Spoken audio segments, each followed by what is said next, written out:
We now have the pleasure of presenting the 2025 Wharton-Jacobs Levy Prize for Quantitative Financial Innovation.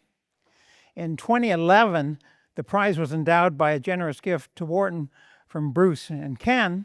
This award is given every 2 years to recognize outstanding quantitative research that has contributed to a particular innovation in the practice of finance. It is accompanied by an $80,000 cash award and a sterling silver medal, which is an emblem of the prize in its recognition of groundbreaking research. It is great to have the 2025 winner in attendance, Sandy Grossman, and he will accept the prize based on his research on the interaction between market efficiency, information asymmetry, limits to arbitrage, and active management, and on the impact of trading and liquidity on price formation. All right, we next turn our attention to the prize-winning work of Sanford Sandy J. Grossman, the 2025 recipient of the Wharton-Jacobs Levy Prize for Quantitative Financial Innovation. Sandy's 1976 Journal of Finance paper on the efficiency of competitive stock markets where trades have diverse information has greatly influenced how we understand, characterize, and model the nature and value of private information in markets, the mechanics and value of trading and trading systems, the role of noise, the distinction between and among passive and active approaches to investing, among a number of areas of influence. The framework, as many of us have learned in graduate school, is still a backbone of modern models of information and trading, reminding researchers, in a sense, to treat predictability as compensation for costly information. That noise is an equilibrium necessity. That prices can reveal a great deal about fundamentals, but not everything, creating space for informed trading and active management. That alpha must cover costs. All of it setting the stage for modern views of liquidity provision and market resilience. The selection committee for this year's prize included both scholars and practitioners. I'd like to thank Bruce Jacobs for excellent leadership as the prize committee chair, and to recognize committee members Bob Karachik, Owen Lamont, Deb Lucas, and Ingrid Tierens for their service. I had the honor of serving as ex officio on the committee, and it's a privilege to recognize Sandy's contributions to the field of quantitative finance. So before we hear from Sandy, I'd like to introduce again Bruce Jacobs and Ken Levy, and again thank them for their innovative thinking in establishing the Wharton-Jacobs Levy Prize through the Center. It's one of the many things the Center supports that serves to recognize outstanding, impactful contributions in quantitative finance. Again, after Bruce and Ken's comments, Sandy will offer his thoughts, and then we'll open the mic for your comments and questions. Please join me in welcoming Bruce Jacobs and Ken Levy. Thank you, Chris and Craig, for those kind remarks.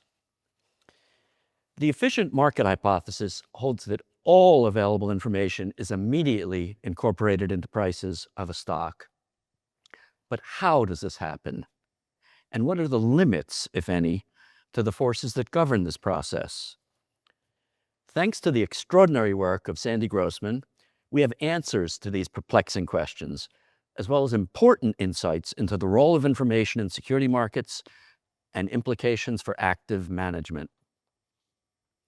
In his 1976 Journal of Finance article on the efficiency of competitive stock markets where traders have diverse information, Sandy explains the sometimes paradoxical interplay between informed and uninformed traders that results in the stock prices that we observe.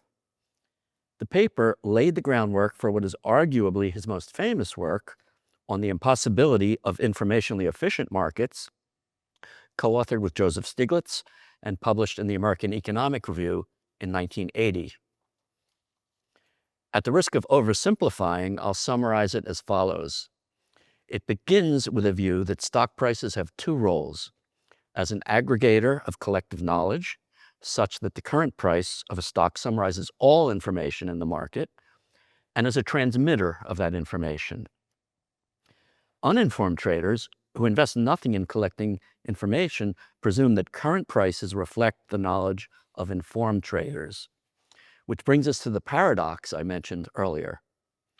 If the price system is perfectly efficient, it removes the incentive to gather information, because uninformed traders could do just as well as informed traders simply by observing current prices. And informed traders would have no incentive to expend resources collecting information if they can't earn a return on it. As a result, the price system would collapse. But when noise is added to the system, so that prices no longer perfectly aggregate or transmit information, traders are somewhat in the dark as to why prices are changing. Those who have the resources are now incentivized to collect proprietary information. The result is a competitive price system, noisy and imperfectly efficient. Sandy, on behalf of all of us here who consider ourselves to be informed traders, we thank you for your insightful work in modeling the market price system and for demonstrating our essential role in the process. And we thank God for the uninformed traders.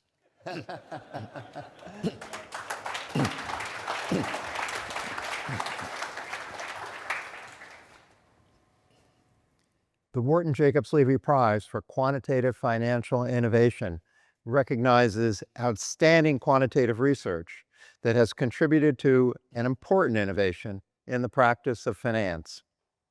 The 2025 Wharton-Jacobs Levy Prize recipient, Sanford Sandy J. Grossman, is honored for his illuminating work in modeling the dynamics of the market pricing system.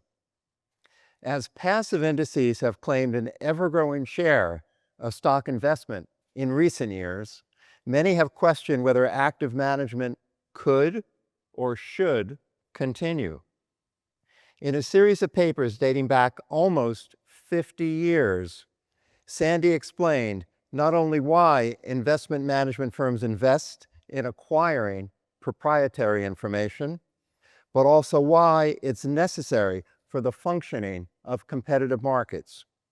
What is perhaps most impressive about his paper on the efficiency of competitive stock markets where traders have diverse information is that it came so early for Sandy at age 23.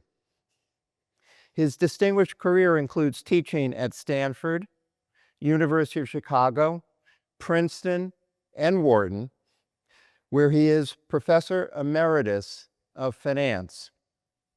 He has served as an economist for the Federal Reserve, a director of the Chicago Board of Trade, a president of the American Finance Association, and a founder and chairman of QFS Asset Management, an investment and risk management firm.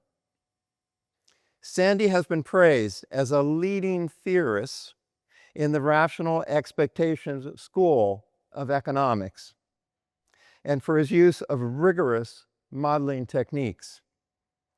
Esquire magazine describes Sandy as a brashly opinionated theorist and an aggressive free marketeer. To those descriptions, we'd like to add brilliant intellect, and most importantly, in my humble opinion, a Wharton-Jacobs Levy Prize winner. When Ken and I established this biennial award in 2011, it was our hope that over time the recipients would constitute an elite group of scholars and practitioners who've had a transformative impact on financial markets. Sandy now joins the elite group of Markowitz, Sharp, Ross, Ball and Brown, Jagadish and Titman, and Kyle as prize winners. He's truly deserving of being in this distinguished company.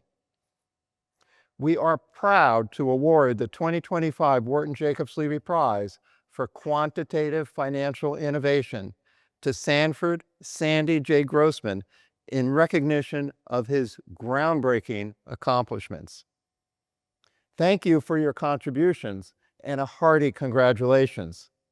Sandy, please join us for the presentation of the prize medal.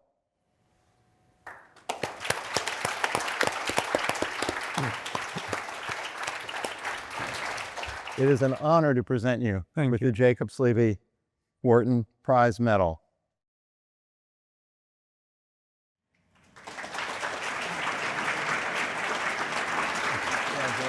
Congratulations.